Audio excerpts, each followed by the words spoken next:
ആലിമീങ്ങളെയും ആക്ഷേപിക്കുന്നത് കണ്ടപ്പോ സങ്കടം തോന്നിപ്പോവുകയാണ്.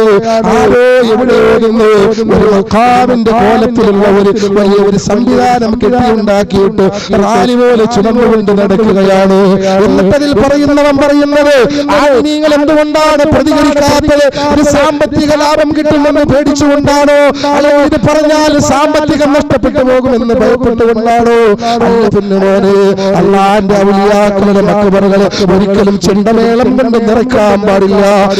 നിവർത്ത ചുവടുകളുമായി അള്ളാന്റെ ഔലിയാക്കളുടെ മഖാമുകൾ നിങ്ങൾ ബന്ധപ്പെടാൻ പാടില്ല.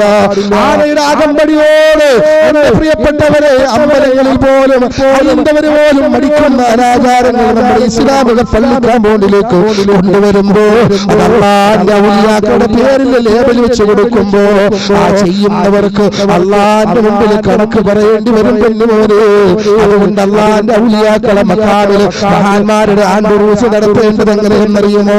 മഹാരഥന്മാരുടെ മദീവറമാണ്. അവർക്ക് വേണ്ടി ഖുർആൻ ഖത്മുകൾ ചെയ്താണ്. അവർക്ക് വേണ്ടി അവരുടെ ജീവിതം കൊണ്ട് അള്ളാഹുവിലേക്ക് നടന്നെടുത്തത് എങ്ങനെയാണെന്ന് വരുന്നവരോട് പറഞ്ഞു കൊടുത്തിട്ട് അള്ളാഹുമായി ഹൃദയത്തിലൊരു ബന്ധമുണ്ടാക്കാനാണ് ഓരോ ആണ്ടും നമ്മൾ തയ്യാറാക്കേണ്ടത്. അല്ലാതെ ആൾക്കാർക്ക് കുടിച്ച് നടന്ന് രസിച്ച് രമിച്ച് സന്തോഷിച്ച് അള്ളാഹുവെ പൂരപ്പറമ്പുകളിലാക്കി തീർക്കാറുള്ളതല്ല. അള്ളാന്റെ മഖാം, അള്ളാന്റെ ഔലിയാക്കളുടെ മഖാമെന്ന്